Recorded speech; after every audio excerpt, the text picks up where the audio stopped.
नमस्कार, मैं श्रुति सिंह। स्वागत है आप सभी का इनसाइड झारखंड न्यूज के इस बुलेटिन में। चलिए जानते हैं आज की कुछ खास खबरों के बारे में। और खबरों की शुरुआत करते हैं राजधानी रांची से। कृषि एवं संबद्ध क्षेत्रों से भारत को गौरवान्वित करने में झारखंड की भूमिका पर बीएयू में एक दिवसीय सेमिनार का आयोजन किया गया। इस कार्यक्रम में राज्यपाल सीपी राधाकृष्णन शामिल हुए। राज्यपाल ने बीएयू के औषधीय क्षेत्र की उपलब्धियों की सराहना की।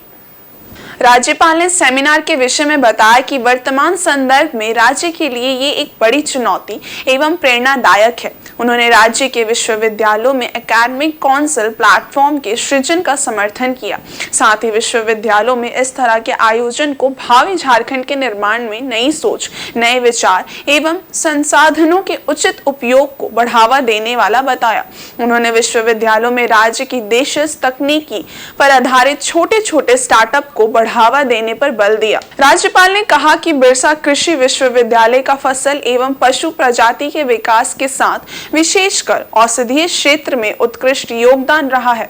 देश का पहला गिलोय प्रसंस्करण एवं शोध केंद्र एवं एलोवेरा विलेज जैसी उपलब्धियों से संभावना के क्षेत्र का विस्तारीकरण हुआ है। उन्होंने राज्य में वर्षा की असमानता एवं मौसम में बदलाव को देखते हुए बीएयू वैज्ञानिकों से कम अवधि में अधिक उत्पादन वाली फसल, विशेषकर चावल, दलहन एवं तिलहन के उन्नत किस्मों के विकास पर शोध करने की अपील की। उधर सनातन संस्कृति, हिंदू परंपरा और मान्यता के अनुसार रक्षाबंधन का त्योहार उदया तिथि के अनुसार 31 अगस्त को है।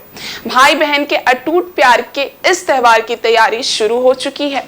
भाई बहन के रिश्ते को मजबूत धागे में पिरोने वाली राखियों की खरीदारी ने अब जोर पकड़ना शुरू कर दिया है। बाजारों में विभिन्न प्रकार की राखियां उपलब्ध हैं। राजधानी रांची का राखी बाजार संतुलित है। बाजार में सस्ती, मीडियम रेंज व अधिक रेंज की राखियां उपलब्ध है। राखी विक्रेता की मानी जाए तो इस बार राखी की बिक्री विगत वर्षों की बनिस्बत अच्छी है। 1 रुपए से लेकर औसतन 100 रुपए तक की राखियां मध्यम रेंज में हैं। अपने बजट के हिसाब से राखियों की खरीदारी करते बहनें देखी जा रही हैं। शुरुआती दिनों में मंदी के बाद अब राखी बाजार में थोड़ी तेजी देखने को जरूर मिली है। इसी के साथ 29 और 30 सितंबर तक राखी बाजार में तेजी देखने को मिलेगी। वहीं राखी की खरीदार बहनों की मानी जाए तो बाजार भाव के हिसाब से राखियां उचित मूल्य पर उपलब्ध हैं। अपने बजट के अनुरूप लोग राखी खरीद रहे हैं। मैंने राखी खरीद लिया है। शॉप का राखी का रेट भी काफ़ी अच्छा है। देखिए, मैंने राखी भी लिया हुआ है और अब मैं ये राखी लेके घर जाऊंगी और अपने भैया को बांधूंगी। और ये राखी अपर बाजार चूड़ू वाला के पास शॉप से मैंने लिया है। आदित्यपुर थाना क्षेत्र में विधि व्यवस्था लंबे समय से गड़बड़ चल रही है। वरीय अधिकारियों के काफी प्रयास के बावजूद स्थानीय पुलिस की अनदेखी का खामियाजा अब पुलिस को सूचना देने वाले नागरिकों को उठाना पड़ रहा है। ताजा घटनाक्रम आदित्यपुर थाना क्षेत्र के वार्ड संख्या 2 जुलुमताड़ बस्ती की है, जहां बीती रात सरकारी वन भूमि पर अवैध तरीके से बिना अनुमति के बोरिंग किए जाने का कुछ स्थानीय लोगों द्वारा विरोध किया गया। इस बीच मुंबई में एमबीए की पढ़ाई करने वाले स्थानीय बस्ती निवासी प्रसन्नजीत घोष द्वारा आदित्यपुर पुलिस को सूचना दी गई, लेकिन इसका खामियाजा इसे भुगतना पड़ा। बोरिंग करने वाले कुछ आपराधिक तत्व द्वारा उसके साथ मारपीट की गई। मामले को लेकर पीड़ित छात्र प्रसन्नजीत घोष ने बताया कि वो मुंबई में एमबीए की पढ़ाई कर रहा है, उसका प्लेसमेंट होने वाला है। इस बीच वो अपनी बीमार मां के इलाज के लिए घर आया हुआ था, जहां उसके साथ ये घटना घटित हुई है। दुखी होकर छात्र ने सरायकेला जिले के वरीय पुलिस अधिकारियों से न्याय की गुहार लगाई है। छात्र द्वारा थाने में लिखित शिकायत भी दर्ज कराई गई है। इसके अलावा बस्ती में ही रहने वाले स्थानीय मंगल सोरेन, स्वरूप सोरेन, बबलू सरदार समेत अन्य 2 युवकों ने भी पूरे घटना की लिखित शिकायत थाना में की है। मैं अपने माँ के इलाज के लिए 10 दिन पहले घर आया हूँ और रात को मैं पढ़ाई के बाद टहलने के लिए निकलता हूँ। तो टहलने के लिए निकला, मैदान में मेरा ये दोस्त मेरे को मिला और थाना को सहयोग करने के लिए मैंने थाना को सहायता हेतु, रास्ता दिखाने हेतु मैंने जुलुमताड़ गया। जुलुमताड़ में मेरे को माफिया लोग हैं जो ज़मीन पे काम करते हैं। नलगाड़ी था और उन लोगों ने मुझे प्रशासन के सामने मारा और मुझे जान से मारने की धमकी दिया। मैं एक स्टूडेंट हूँ, मैंने लोन लेकर पढ़ाई किया है और मैं 30-32 साल तक पढ़ाई लिखाई किया हूँ। मुझे किसी से लड़ना झगड़ा नहीं कि बस मैं अपने जान का हिफाजत चाहता हूँ। ये लोग मुझे मारना चाहते हैं। कौन लोग है वो लोग? और वो लोग सर, इन लोगों का आपराधिक इतिहास है, बबलू यादव नाम है, थाने में आइतपुर थाना में बबलू यादव का आपराधिक इतिहास है। आप लोग उसका इतिहास निकाल सकते हैं, लंबा आपराधिक इतिहास है। पहले भी लोगों को जान से मार चुके हैं, मुझे भी जान से मारना चाहते हैं। बोल रहा है। और उधर चक्रधरपुर के टाउन काली मंदिर में अज्ञात बदमाशों द्वारा रात के अंधेरे में गंदगी फैलाकर धार्मिक भावना भड़काने की कोशिश की गई। इस मामले को लेकर मंदिर प्रबंधक समिति ने चक्रधरपुर थाना में लिखित शिकायत कर अराजक तत्वों के खिलाफ सख्त कानूनी कार्रवाई की मांग की है। जानकारी के मुताबिक अराजक तत्वों ने बंद गेट के बाहर से प्लास्टिक के थैले में गंदगी भरकर मंदिर में फेंक दिया और मंदिर को गंदा करने की कोशिश की, ताकि धार्मिक भावना भड़काकर सामाजिक विद्वेष पैदा किया जा सके। बदमाशों के इस कार्य का सीसीटीवी फुटेज समिति के पास है, जिसमें मंदिर के अंदर गंदगी फेंकते दिख रहे हैं। इसके अलावे एक महिला की भी तस्वीर सीसीटीवी फुटेज में सामने आई है, जो मंदिर के गेट पर प्लास्टिक बोतल के अंदर भरे एक तरल पदार्थ को चोरी छिपे गेट में डालती हुई नजर आ रही है। सभी संदिग्ध सीसीटीवी फुटेज मंदिर प्रबंधक समिति द्वारा 6 दिन पहले चक्रधरपुर थाना को सौंप दिया गया है। मालूम रहे कि चक्रधरपुर शहर के बीचों बीच स्थित टाउन काली मंदिर चक्रधरपुर और आसपास के लोगों के लिए गहरी आस्था का केंद्र है। ये मंदिर काफी पुराना है। इस मंदिर में बड़ी संख्या में श्रद्धालु पूजा करने आते हैं। ऐसे में लोगों का कहना है कि मंदिर को दूषित और अछूत करने वाले जो भी लोग हैं, उन पर सख्त कार्रवाई होनी चाहिए, क्योंकि ये किसी के आस्था पर कुठाराघात है, धार्मिक भावना को भड़काने की कोशिश है। इस तरह के मामलों से सामाजिक समरसता और सद्भावना को भी ठेस पहुंचती है। इधर पुलिस का कहना है कि मामले में कुछ सुराग हाथ लगे हैं, जल्द ही आरोपी पुलिस की गिरफ्त में होंगे। उधर चक्रधरपुर में सोमवार को नशीले पदार्थों के कारोबारी कुंदन गुप्ता के घर पर पुलिस ने छापेमारी कर भारी मात्रा में बीड़ी, तंबाकू सहित अन्य नशीले पदार्थों को जब्त किया है। पुलिस की इस कार्रवाई से चक्रधरपुर में दिन भर बीड़ी कारोबारियों में हड़कंप मचा रहा। पुलिस की छापेमारी चक्रधरपुर मारवाड़ी स्कूल के पीछे स्थित कुंदन गुप्ता के घर पर हुई है। बताया जा रहा है कि चक्रधरपुर थाना प्रभारी चंद्रशेखर कुमार के नेतृत्व में पुलिस ने दिन के 2 बजे कुंदन गुप्ता के घर पर धावा बोला। इसके बाद पर छापेमारी शुरू की। घर पर कुंदन गुप्ता और उनका पूरा परिवार मौजूद था। पुलिस ने कुंदन गुप्ता के घर से रात 10 बजे तक 2 ट्रैक्टर, बीड़ी सहित अन्य सामग्रियों को जब्त किया था। 10 बजे के बाद भी पुलिस की कार्रवाई जारी थी। पुलिस द्वारा जिन बीड़ी खेप को जब्त किया जा रहा था, उनमें फिल्टर लगी हुई बीड़ी भी शामिल थी। पुलिस छापेमारी के साथ साथ कुंदन गुप्ता से लगातार उसके घर पर पूछताछ भी कर रही है। पुलिस की ये छापेमारी किसकी शिकायत पर की गई है, ये स्पष्ट नहीं है। बताया जा रहा है कि कुंदन गुप्ता चक्रधरपुर में बीड़ी के साथ साथ गुटखा के भी कारोबार से जुड़े हैं। अवैध रूप से गुटखा की सप्लाई को लेकर भी कुंदन गुप्ता चक्रधरपुर में चर्चित हैं।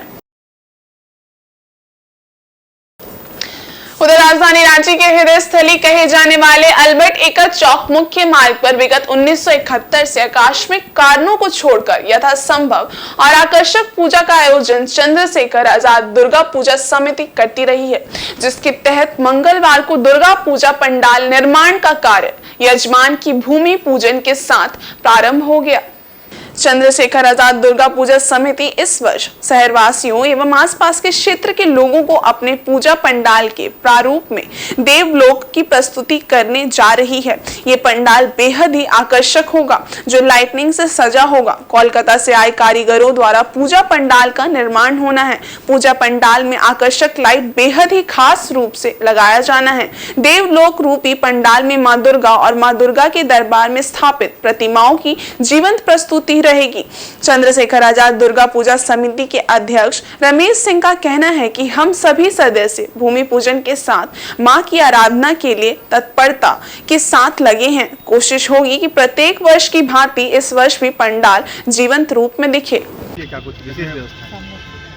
पिछले वर्ष भी यहाँ बहुत भीड़ हुआ था, बहुत ही अच्छा पंडाल का निर्माण हुआ था, शहर वासियों ने पसंद किया था। लेकिन किसी भी शहर वासियों ने ये कंप्लेन नहीं किया कि मेरा यहाँ पर चोरी हो गया या ये हो गया। उस पर हम वॉलंटियर, हम क्लब के लोग उसमें निश्चित रूप से विशेष निगरानी करते हैं और प्राइवेट सिक्योरिटी गार्ड अपने कार्यकर्ताओं, हम लोग खुद और CCTV के द्वारा सारा मॉनिटरिंग होता है और हम लोग पाइप से ऐसा ब्रेकिंग करते हैं कि किसी को भी उसमें धक्का मुक्की ना हो। कोशिश रहता है कि सब माता के भक्त जो आ रहे हैं वो अच्छे से माता का दर्शन करें और किसी भी तरह की अवस्था का सामना उनको न करना पड़े। श्रद्धालुओं से क्या अपील करना चाहेंगे? आप आइए, पंडाल में माँ भगवती का दर्शन करिए और देवलोक का नज़ारे को देखिए। और आप जितने श्रद्धालु आते हैं, हम क्लब के लोगों को उतना ही उत्साह बढ़ता है और लगता है कि अगले साल और अच्छे से किया जाए। और उधर मेजर ध्यानचंद की 118वीं जयंती के उपलक्ष्य में टाटा स्टील द्वारा नेशनल स्पोर्ट्स डे सेलिब्रेशन किया जा रहा है। इस मौके पर इंटर स्कूल हैंडबॉल चैंपियनशिप का भी आयोजन किया गया। इंटर स्कूल हैंडबॉल चैंपियनशिप का आयोजन टाटा स्टील के स्पोर्ट्स डिपार्टमेंट द्वारा जेआरडी स्पोर्ट्स कॉम्प्लेक्स में किया गया, जिसमें 22 लड़के और 19 लड़कियों टीमों ने हिस्सा लिया। जमशेदपुर के लगभग सभी स्कूल के छात्र छात्राओं ने इस प्रतियोगिता में अपनी सहभागिता सुनिश्चित की। इस प्रतियोगिता में मेजर ध्यानचंद की जीवनी को दोहराया गया। मेजर ध्यानचंद ने हॉकी जगत में अपना और अपने देश का परचम पूरी दुनिया में लहराया। इसकी जानकारी भी मौजूद खिलाड़ियों को दी गई।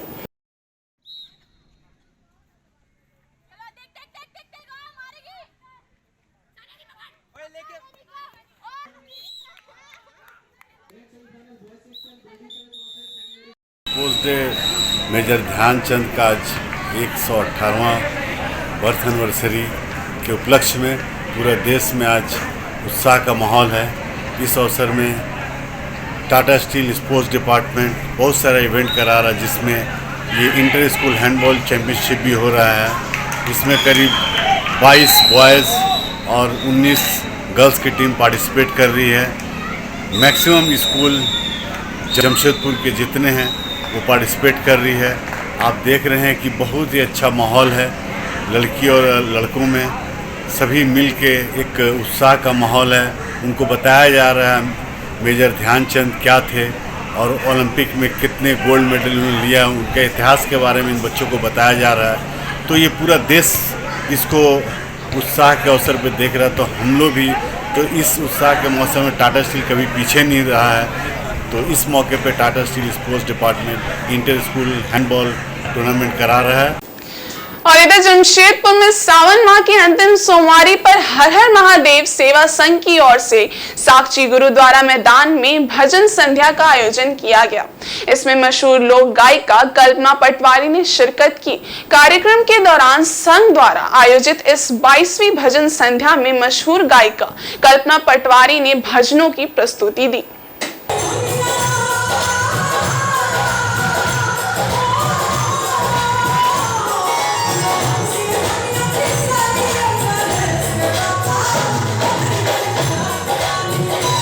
इस दौरान कल्पना पटवारी ने मशहूर भजन हमसे भंगिया ना पिसाइए गणेश के पापा सहित अपने गाए एक से बढ़कर एक गीतों की दमदार प्रस्तुति दी, जिससे श्रोता देर रात तक झूमने पर मजबूर हो गए। इस कार्यक्रम में हजारों की संख्या में दर्शक मौजूद थे। हर हर महादेव सेवा संघ की ओर से आयोजित इस भजन संध्या में विभिन्न राजनीतिक दलों के अलावा कई सामाजिक संस्थाओं से जुड़े लोग शामिल हुए। इस दौरान दर्शकों को बैठाने से लेकर उनके लिए अन्य जरूरी इंतजाम किए गए थे। साथ ही भजन संध्या में आए लोगों के बीच भोग का भी वितरण किया गया।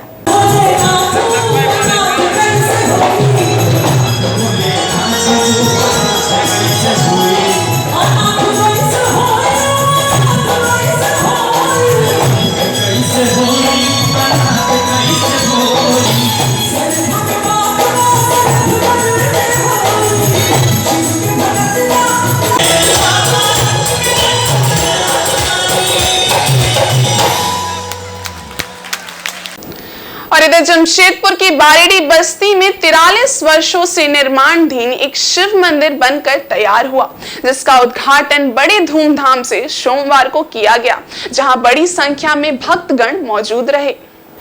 ये मंदिर सिद्धगोड़ा थाना क्षेत्र के नागा डुंगरी प्रेमचंद पथ पर स्थित है। बताया जाता है कि 1980 में अचानक धरती से सफेद रंग के पत्थर की एक आकृति अवतरित हुई, जिसके बाद इस क्षेत्र के लोगों को स्वप्न में नागा बाबा दिखने लगे। इतना ही नहीं, देर रात्रि सफेद घोड़े पर उनका जाना कई लोगों ने महसूस किया। तभी से इस स्थल पर बस्तीवासी ग्राम देवता के रूप में उनकी पूजा करने लगे, जिनका नाम नागा बाबा शिव मंदिर रखा गया। स्थानीय लोगों के सहयोग से 43 वर्षों में ये मंदिर बनकर तैयार हुआ, जिसका उद्घाटन जुस्को यूनियन के अध्यक्ष रघुनाथ पांडे ने फीता काटकर और नारियल फोड़कर किया। वहीं 28 अगस्त को कलश यात्रा निकालकर मंदिर में जलाभिषेक किया गया। इस मौके पर स्थानीय समाज सेवियों के अलावे काफी संख्या में क्षेत्र की महिला, पुरुष एवं बच्चे शामिल हुए। श्री श्री नागाबाबा मंदिर, नगर नदी प्रेमचंद वाली बस्ती। ये मंदिर 1980 का है, जो बहुत ही दिन से मंदिर का निर्माण रुका गया था, जो आज 15 साल के बाद आज मंदिर का निर्माण कंप्लीट सभी बस्तीवासी के सहयोग से एवं सभी के सहयोग से किया गया, जिसका आज उद्घाटन समारोह रखा गया है। और इस बुलेटिन में बस इतना ही। ब्रेक के उस पार है कुछ और खास खबरें, तब तक के लिए देखते रहिए इनसाइड झारखंड न्यूज। धन्यवाद।